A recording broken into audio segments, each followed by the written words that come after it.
All right, we are live. Oh man, I was like yawning over there, but we are officially live. Welcome to the Yep. Automate Your Agency Show, episode number 23. We've been doing this for the last 23 weeks now. Can you imagine that? Yep. We've been very consistent with this. Before this, it's funny, one of our marketing specialists actually brought up an interesting point where before the Automate Your Agency Show, we've been doing like daily shows. It had like a different name back then, right? It was like the Yep. Daily Rocket Fuel or stuff like that. hmm But what's interesting is like we've always been showing up, giving you guys a lot of value on this group. It's amazing the growth that we're seeing, right? It used to be just 100 members here. Now we're like 770 or something, and we're on pace to get to 1,000 members. So welcome to this group if you're new. We do this every week, and in this particular show, Rainer and I, we're going to show you the keys to the kingdom, the keys to the hiring kingdom, the three keys that you can implement in your business right now so you can really just build a dream team, right? Without you having to, pay for premium fees. I think that's the big thing here because as you're growing your agency, you need to kind of control a few things, right? You need to control the revenue that's coming in, and they also need to control the expenses, right? Of your business so you can stay profitable. So Reynard, I mean, what is this? This is the title is the three keys to help you avoid paying a premium to find the right person for your agency. I mean, maybe give hmm our audience some context of why we're, talking about this. Yeah, for sure. So, one of the things we get from people, I think a lot, is that notion that to find the right person, it's going to be expensive. Like, to find the right partner to kind of do your fulfillment or to find the right person to kind of like launch your ads or like, build your landing pages. That kind of person would be an expensive hire. It would eat up too much from your profit margins or your bottom line. So that's usually what we get, especially for people who are hiring their first person or people who are kind of like got burned by the first person they hired. So that's usually what we see. So what we're saying in this, and just from our experience from like hiring for a bunch of our clients, is that, and of course for ourselves in Augment Digital, is that there are ways to kind of like make sure you're able to find the right people, but not at the kind of like the premium price you usually see or you think you'd have to pay, right? And that really boils down to you being able to spend time towards building a good system to screen people and find the right people for your agency. Because in the end, what you'll end up spending is either money or time. And if you're starting out, it's unlikely, or you'd rather save up the money because you want to spend more on sales, on marketing, or whatever that is to kind of keep the growth growing. But what we're saying is that if a good system in place, the right system in place to kind of like automatically screen people, have the right processes in place to kind of like weed the people out, then you can still find the right person but not have to pay a premium because that person's out there, like the person that with the skill set that you want at the price that you want, he or she is out there. You just have to really have the right processes to find them efficiently, Yeah. right? So time and money is what you have to play with, and there is a way to reduce the amount of time you need to spend to go through like this process, right? Yeah. And by the way, just a quick disclaimer. This isn't there's no like predatory labor practices here of like having to control the prices because I know the title does say without having to pay a premium, but as you'll figure out later as we go through this show, right? It's actually, there's a strategy behind this to where like you're having the market dictate, right? The price of, the actual hire that you're bringing on. And there was a question on the group about a few days ago. Someone was asking, how much should I pay my account manager? How much should I pay my Facebook ad specialist? Well, this show will help you do that, right? Just a quick update. We have been hiring a lot, like for both companies. For Agency Rocket 2, I think we just brought in two more people as systems engineers. I think in Augment, Rainier has been building a separate kind of team within the business. And for our clients as well, we're helping them hire account managers, copywriters, Facebook ad specialists, graphic designers, you name it. And this is, the philosophy that we're using across the board. So with that said, let's just dive right in. And by the way, if you have any questions, feel free to drop them down below. Any questions you have about hiring, about building a team, drop it down below. This is gonna be a very free form kind of show. We're not showing you anything on the screen, so be sure to take notes. But dude, let's go and get started, right? I think what you said, a lot of people they think that finding the perfect team member is going to cost them a ton of money, but not realizing that there's a lot of them out there. You just got to find them, right? So we talk about three keys, man. What is the Mm. first key that we need to kind of focus on? Yeah, for sure. Yeah, I think the first one really is to have a good way of screening people for the right things, right? So a lot of people don't really know what to ask people to get the right kind of insight from what kind of person they are. And after we've done like hired a bunch of people already and kind of get a feel of like what are some good questions to figure it out, especially for people who are kind of like I said, you have to find people who have that talent but are not probably experienced, right? Because that's where you're gonna find people who are not so premium yet, right? Because if someone already has a bunch of experience and they've already gotten some clients and things like that, then it's likely that they'll charge more and for good reason, right? You're paying for the experience they've put in to find those initial clients they had, the experience they got. So there's no problem with that. But everyone's on a different kind of everyone's on a different path of growth in a sense.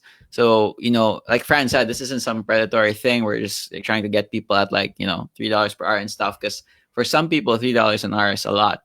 Right? For someone who's still starting out or someone who's trying to find experience in a new kind of industry, it's really dependent on where you find these people and like how you kind of screen for them, right? So the first thing I would say is that finding people is easy. I mean, like there's a bunch of groups out there where you can find like freelancers kind of thing. You can use platforms like Upwork, freelancer.com, online jobs. So quick search on Google will help you find the where you can do your posting or where you can find people. But I think what's important to nail down is like what you're gonna ask them, right? So what are you gonna ask them to figure out like what's the how would they fit or how would they be a good fit for your company, for your agency. So for us, we have 6 questions that we ask everyone, and then we customize like the rest of the questions. And we're very specific on how we ask these questions because it matters a lot into the outcome of the kind of like the high or like how they respond, right? And we'll get into that in the 4 questions. But for the 6 questions, what we usually like asking are the following. Like first, we ask like what are they interested in or like what were their favorite maybe subjects in school. We ask them what their last job was. Number 3, we ask them why do they want the job, like what's driving them to apply, and we'll go into this one in a bit. Number 4, we ask if do they read books. We'll go into that as well. Number 5, we ask what about the job attracted them to apply. So while the first one was more of like what drove them to apply in general, this one's like what about the specific role attracted them. And last is like, do you have other commitments kind of thing. So it's pretty standard, but what we see is a difference maker here is really that why do you want this job, right? Because you're really looking, especially if you're looking for people who are not really, example, not are still kind of new or something like that, or not at the price range. Again, if you're looking for someone with a lot of experience, he or she's gonna have a higher price range, right?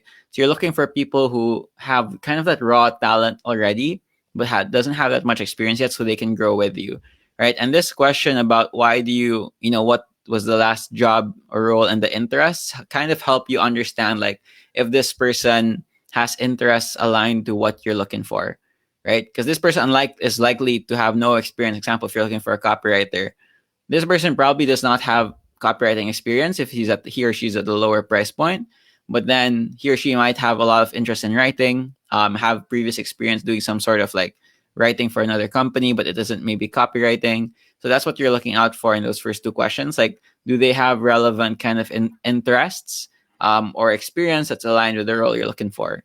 So that's the first 2. The third one is like, why do you want this job? Right. And this question has been super important for us to find people who really have drive, who really are hungry to achieve. Right. Because you have people who are, who already have a job kind of thing, or like, and just like chilling and just like looking for some side role.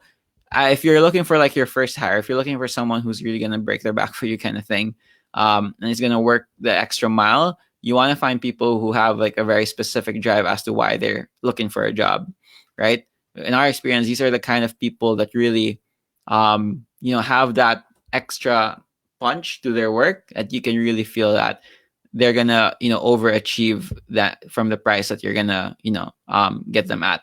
So you're looking for people who say things like they're doing this because they have, something for their family maybe, or they're doing it for their education in the future, or they're doing it for their kid kind of thing. So you're looking for very specific people who can answer this very specifically and tell you why they're looking for a job.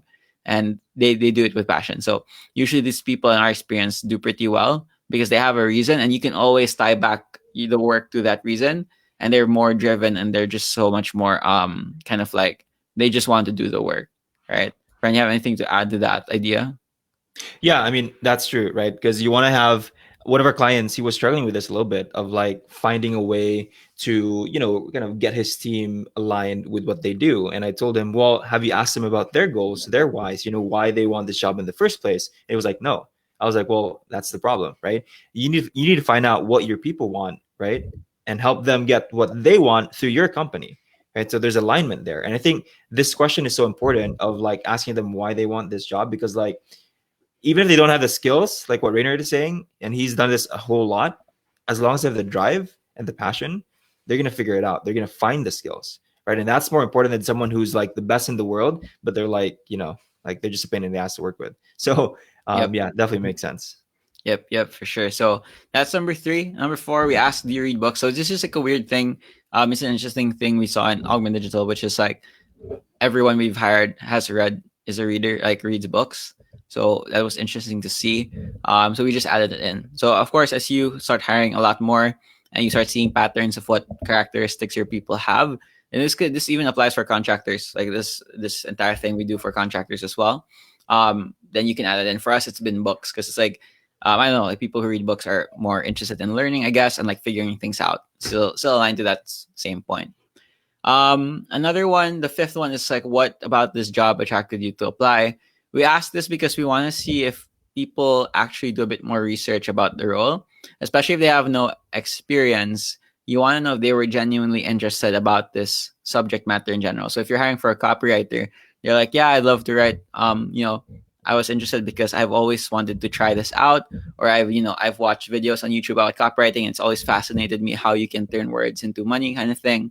So you're looking for people who actually give a shit to actually look at what the job entails, and actually do a bit of reading about it, and actually write out like, this is why I want this role specifically, right? So that's, again, you're looking for people who give a shit, right? So that's number five. Number six, do you have other commitments? That's like a standard question just to see if you're getting someone who already has another job. And again, the reason why is because if someone has no other commitments, it's like they're really looking for a job to kind of like pay the bills and things like that. You'll get someone with a bit more drive, right? So all these six questions, they're all like kind of manufactured to find someone who first helps you, who has enough drive to kind of like figure out the role as they go, and like if they can kind of like are a good fit for the company, right? And like also for you to figure out like if they're if they have the kind of like they cared enough to write out the answers in the way like you're looking for, right? Because if you have someone like why do you want this job, and all they respond is like, because I want a job during this pandemic, it's like right? So you're looking for someone who actually will write out like, this is why I want it, who gave enough crap to actually think about what they write in their application. So as you put this, you can put it in a form wherever, and you put it out there, a bunch of people will apply and things like that. This will be a pretty strong filter to find people who are, who kind of like fit that description, right? So that's like the very first piece, which is really screening people with the right questions. Oops. I love it. I love it. So that's key number one, asking the right questions. And just to summarize for the people that are watching and also people that are watching the replay, right? You want to have questions that help you filter out the right person, but at the same time, this is what we teach in our private program, that you also want to have different channels where you're posting your actual job post at, right? For us, at a minimum, we have at least 3 channels, right? And in these 3 channels, this is where the questions come in, right? We use a form, it could be anything, but these are your qualifying questions. Kind of like a marketing funnel, you also need to have different ad sets, right, for your kind of your hiring funnel. And your job description is like your copy, because the thing is, and it's interesting, I was going through different job sites last night, and some of the job descriptions just suck, man. Like it's like the owner, like the business didn't put a lot of thought into it. Like they put so much thought on like their marketing campaigns, but when it comes to hiring people, like your people are also your clients, by the way, because you also have to sell them when working for your company, right? And Yep. so that's why we teach like the hiring brief in our program, to make sure that you have that in place, right? But what's most important is that you have the right questions, right? So find the channels, find at least 3 channels to where you can post your job. post that. Make sure you put a lot of effort also in crafting that job post, and you can use something like the hiring brief, and then you have these kind of qualifying questions, and you can just watch the replay. Rainer did walk you through the 6 questions here, and then from there, you'll have a list, right, Rainer? Now they'll have a list of people, applying for a certain role, answers to the questions. And I think what you do there is you look through the different answers, right, and try to maybe highlight some of them that stands out for you, and all that good stuff. So that's key Yep. number one. Now, For in sure. terms of finding someone at the price that you want, I think this is where kind of key number two fits in, right? So, Yep. what is key number two for the people that are watching? Yeah, so key number two is still a bunch of questions actually. All right, more So, but questions. like this time, part of our application process is we ask them what's the minimum rate you're gonna charge. We also then ask them what's the maximum, right? So these two questions kind of like help us understand where people are at and where the market's at in terms of like what they're gonna offer, right? So a lot of people get stuck on like what should I pay my people, things like that. We don't at all, because like we ask the applicants to dictate. And although you might think it's like, oh, someone's just gonna put like $100 per hour and stuff, people actually don't. And if you do find someone who put like $100 per hour, then it'll be interesting to see there. That's why number one is important, because then you can see, are their responses to your first set of questions like actually worth the whatever they're kind of charge, like they're saying their charge, right? Because on top of those six, we ask like a few more questions that's specific to the role you're looking for, right? So for example, like if you're a copy, so this will give you context on the price, right? That's why it's part of key two. You also have to be asking like, do you have, example, if you're looking for a copywriter, of course you ask, tell us about an experience you have around copywriting, right? So what we like to do with these questions that are more skill based is we ask them to tell us about a project they've worked on. We never say like, what would you do if you were a copywriter, blah blah blah blah, because that's imaginary. Like that's a scenario based kind of question, which will not give you the insights you want, because they're always going to say the best things, right? They're always going to say, if you tell them, what would you do if you were given this and that? That kind of question is ripe for people to just say, I would be the most honest, thing. Yeah, I would be the yeah, best copywriter thing. What you want to look for is experiences. So whenever you try to assess skill, of course, it comes with assessing price. Is you need to ask them to tell you about an experience. So tell us about a project where you did this and that. Tell us about an experience where you did this and that. Because that way, if the question is structured that way, literally no one can say, I had experience. If they have no experience, they'll say, no, I have no experience. But if they're really ambitious and they're like, I've had relevant experiences, and they're going to work hard to find that relevant experience. So they're like, I don't have a Facebook ads experience, but I marketed a company through this and that, right? So that one, like the skill-based questions, will give you insight to their actual skill set. Then the price questions, like, how much is the minimum and what's the maximum, will give you like context behind this person and if it's like worth it, right? And with one data point, that's good. But when you have like 10, 20 people applying, then you have a better picture of like, oh, there are actually people out there who's willing to charge, or like who's at the level of their kind of expertise where they just charge, let's say, $5 per hour, but the experience they have is on par with this other person who's charging like $20 for an hour, or like $100 per an hour, right? So this gives you, this is still the first step of the entire process, but it's already given you context of like what the market kind of dictates in terms of the pricing out there and what kind of experience people have, right? So now you can tie price to experience, and it's easier for you to make a decision that, oh, okay, I need to kind of like, this is the kind of pricing that I'll have to get. This is how I'll have to pay the people involved, right? Or like the person I hire, right? So that answers the question of like, what do I pay my person? Personally, we like to always like let the market decide. And once we get to step three, which is about, having trial projects and stuff like that, that really allows us to bring leverage and say, hey, let's get that price lower. If example, if you do find someone who's a bit better and stuff like that. Right. So that's step number two, just like asking what the price is, allowing the market to tell you, and then working your way around that as you kind of like get data in. Right. yeah. Does that makes sense, Fran? It does, man. And I think that's a couple of things here on key number two. One thing that was a big game changer for me was, asking them about a certain experience, not what they would do, right? So, say, for example, when we hired a client success coach, right? I think, I don't remember specifically what the question was, but it was something around like, tell us about a time where you had to keep someone accountable, or tell us about a time where you had to coach someone through this experience, right?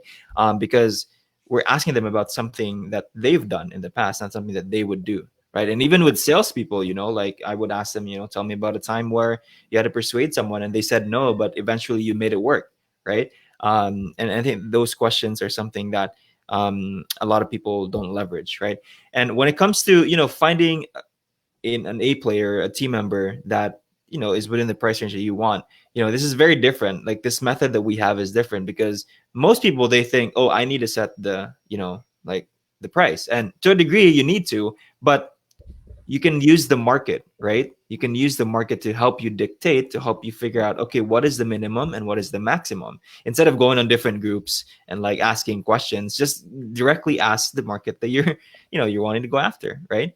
And I think this was a question that someone posted. So to answer your question, if you're watching live here, just ask, just ask basically, when you're putting the job post out there, what is the minimum? What is the maximum? Make sure you tie that into the experience, like what Reynard said. So key number one was in order for you to filter out the right people, ask questions. Key number two, in order for you to find the right person at the right price, is to ask more questions, specifically around, about a certain experience, and then asking them, what is the minimum that, they'd like to get paid and what is the maximum that they'd like to get paid. And this is kind of like what I told you earlier, where it's not predatory because you're having the market tell you, right? You're not telling them, hey, I'm going to pay you $1 an hour. You're not doing that. You're asking them to tell you, and then you can make a decision from that.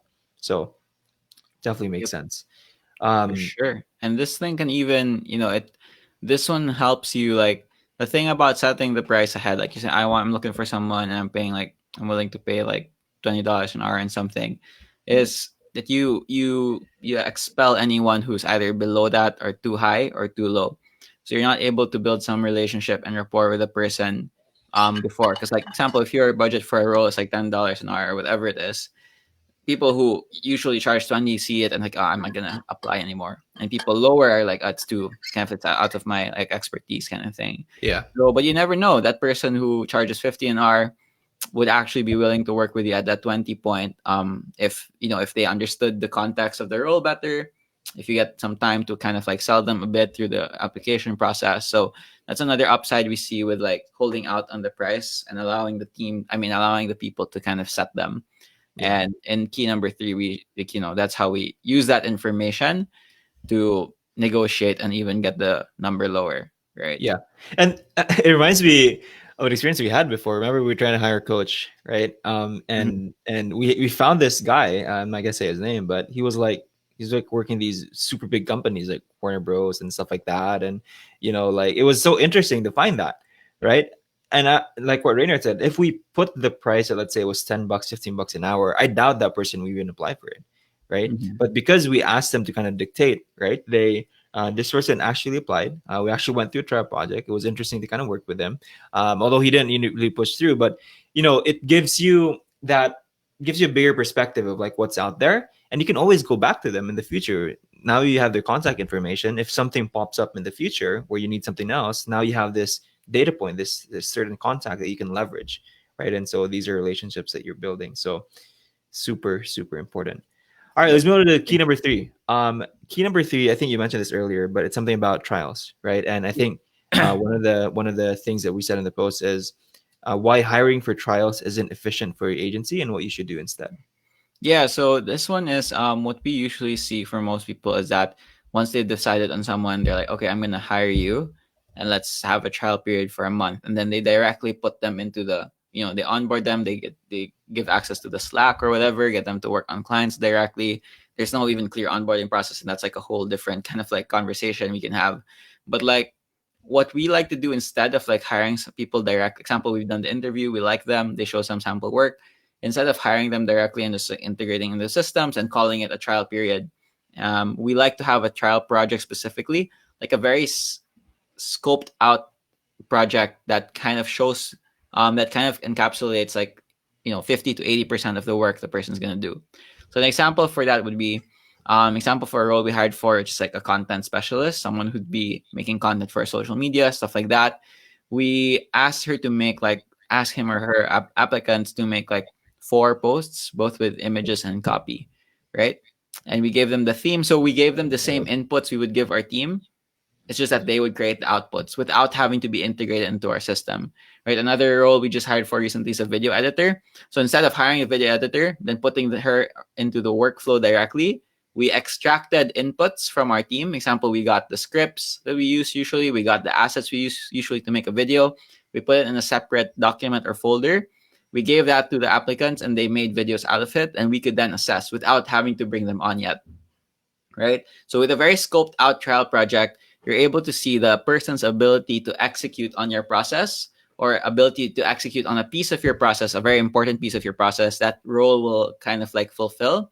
And then you can say, how well did they do in terms of that, right? And the biggest part here is that you can ask them, how long did it take them to finish, right? Because that's a black box for everyone that, okay, I'm gonna, this person's gonna charge me 500 per month, or like if it's hourly, it's like $30 per hour or something, but I don't know how efficient they are doing the job specifically with our process, right? So because without that context, you can't really, someone's $30 an hour, but you don't know one video would take them like an hour only. If you get someone $10 an hour, you're like, it's cheaper, but then they actually take like 5 hours to make the same video, right? And you wouldn't know that until you give them like some work. And most people get them into the team directly, and that's like usually most people like have a hard time letting them go. It's like it's already, because they're already embedded in the work, compared to getting that little trial project of like, okay, make one video, tell me how long did it take you, and then we can assess from there, right? So that trial project allows you to see like how efficient your applicants are. So then you can like be able to say, hey, you did it in 3 hours, this dude did it in 2 hours, and you can negotiate on price, right? So this circles back to that idea in key number 2, where, and this idea like about, you don't have to pay a premium for people, is that if you find someone, for example, like someone at $5 per hour do a job in like, let's say 10 hours, right? That's $50 or something. Then you have someone else who's like at, let's say $3 an hour, and who does the same job pretty close, like 10 hours, 10, 12, right? So you would assume you would like the $3 per hour person because it's cheaper, kind of thing. But let's say intangibles wise, you like the $5 per hour person because they're just more professional, they have a bit more experience. But what makes a difference now that you have this trial project and that data is you can go to the $5 per hour person and you're like, hey, um, I'd love to work with you. You're a great fit, but I'm just letting you know, like, this is what I'm seeing with the other applicants, kind of thing. Like, I have a person here who's willing to do the work at $3 an hour, and they do it almost as efficiently as you do. But I do appreciate the work you put in. Can we negotiate on your price, right? So then you can still pick those higher number people and then negotiate with them, of course, within terms. If they say no, then they say no. That's fine. That's why you don't just like force it to them. You ask, you open that conversation, but because you do it like this, where you know the prices of everyone else, you know how people kind of like how long people take to do the role, you're then able to open conversations with leverage because you have more data and you're like, this is what kind I'm seeing with other people as well, right? So that's kind of like what we've seen, and even that person, right, friend, the one we hired, the one with the big companies, that's kind of what we did as well. We told him that, yeah, you're actually, it was like 75 per hour or something like that. Yeah. So we're like, He's getting yeah, paid more than us. Yeah. It's like, yes, whoa. 75 per hour or something. And we were like, okay, that's cool. That's how you value yourself, and that's fine. We respect that. But most of the people we're assessing is at 20 to 30. So can we work around that? So we got him to, I think, 40 or 50. And that's fair, right? It was fair for him. He understood our part, and we were able to kind of like negotiate because, again, we went through this process where we knew how other people were performing, at what rates and at what efficiency, and we could bring that to the table as we negotiate, kind of thing. So that is the ultimate loop to kind of like driving that that price for you down as much as possible. And again, don't take this as like a predatory thing where like friends are really like, we're trying to belittle a person's value and stuff. That's not the point. The point is to open conversation with data, so then you can like, you can ask and see if they're willing to do it with you. If not, then that's fine, you find someone else. But at least you can come now in conversation with better insight and have a better chance of like being able to get the role at the price you're actually looking for, which is totally understandable if you're still starting out, especially. So don't be ashamed of like, oh, I'm only, my budget's only like 30, $3 an hour, or like I can only pay like 500 per month for a VA right now. That's fine. That's totally fine. You shouldn't be ashamed, right? So it's just about really finding that person. I hope like these three keys basically kind of like help you do that, right? Yeah. That's true. That's true. And it's like, um, you know, even if you don't have the budget, right? Let's say you're kind of putting the question out there, you see the minimum, you see the maximum, you're like, man, this is way out of my budget. You can always just, bring them on, right? Have a conversation like what Reynard said, and just, help them understand that, hey, like, I love working with you. I think you're a great fit. Maybe sell them on your company, right? Sell them on the future of your company, and then tell them that, hey, as the company grows, you grow as well. Right. And one thing you got to notice about what Reynard is saying is he's not being an asshole about it, right? I see a lot of people out there and they're like, no, no, I'm only going to pay you $3 an hour, right? Like this is an act, just a genuine, authentic conversation with someone, right? Because like, it's gonna bite you in the ass again if like it's like karma, right? And so, anyway, getting sidetracked there, but key number 3 is to create a trial project, right? Not a trial period, right? Whether you're hiring for a Facebook ad specialist, a graphic designer, even if it's a coach, right? Something that, they have to speak to your clients with. When we hired a coach before, we had like a case study and we asked them, what, like, I think it's like, how would you kind of solve this issue, right? Because like if you have a Facebook ad specialist, maybe a trial project would be, this is the campaign, this is like the creatives, and go set something up, right? Something like that. So this also helps you save time because instead of waiting for a month to decide on someone, it's just literally like less than a week, or even a few days, or even a few hours, right? With a trial project, and there's speed to that as well. So that's key number 3. By the way, let us know if you have any questions down below, specifically about the 3 keys here, anything around hiring. But basically, key number 1 and key number 2 is about just asking the right questions. And if you watch the replay on this, Reynard did outline the specific questions. There were about 6 in the key number 1. There were around 3 questions in key number 2, and key number 3 is about creating trial projects. And you want to get something specifically out of your process, right, Reynard? When you're Yeah. creating a project, it has to be an existing process in your business right now, which is why SOPs are important, which is their processes are important. Because if you have a lot of chaos, and this is interesting, if you have a lot of chaos that's happening in your business right now, and you bring on more people, it's just going to create more chaos, right? And Hmm. so you want to kind of systematize things first, maybe create a process, and then use that as a trial project for other people. So just going on a tangent there, but I think that's it, man. I think those are the 3 keys. Yep, sure. So yeah, I think if you're able to kind of implement these 3 things in your next hire, I think you would be able to find that person pretty quickly. I would say usually it takes us a week to find someone. It's a pretty quick process once you have everything kind of nailed down, from the questions to the to like how you want to approach like the project and stuff. So yeah, that will help you kind of find the right person, hopefully at the price you want to pay at the current level of your growth. Nice. We put out a training about a week or a week and a half ago around hiring, and it's already live right now. But if you want to learn more about hiring, a more in-depth training on how we do this, I think Renert walks you through the actual, back end stuff that we have. Comment hiring down below. I'll make sure one of our team members sends you that link. They might ask you a few questions just to make sure that it's relevant to you. And we have a ton more training out there that's available for agencies. So these questions are going to help our team give you more value, right? And another thing too, if you need help on hiring and building the right systems and automations in place, go ahead and check out agencyrocketfuel.com. We've helped a ton of other agencies that are the 6-7 figure range really just build teams, build automations, build systems, so that you can do more of what you love, right? You can spend more time with the people that you love and actually just have more fun in your business. So you're not always clicking buttons and doing random shit, right? So go ahead and check that out. But anyway, that is our show for today. We're at a 33-minute mark here. This is episode number 23. Next week, I think we might have someone on board. We're still kind of looking for someone, but if you want to check out our previous shows, check out the unit section of this group. The last 22 shows have been super valuable. What's interesting is I get people join the group and then they like your comment on like shows that we've done like in the past, right? So Mhm. Yeah. that's yeah, that's interesting. So make sure you guys look into that. Great job, guys. Do you guys have a referral program? We do. Send me a message if you want to refer people our way. Definitely have a referral program in place. um it's interesting with Be Live because like it shows Facebook user, like you can't see the name of who commented. So like I have no idea who this is. I have to go on Mhm. Facebook to kind of see. But yes, we do have a referral program. Just check that out. send me a message. So with that said, I guess we don't have any other questions. Thanks for hopping on live. If you guys are watching the replay, just watch the replay and let us know down below, and we'll see you guys in the next one. Yep. See you guys. All Thanks. right, bye.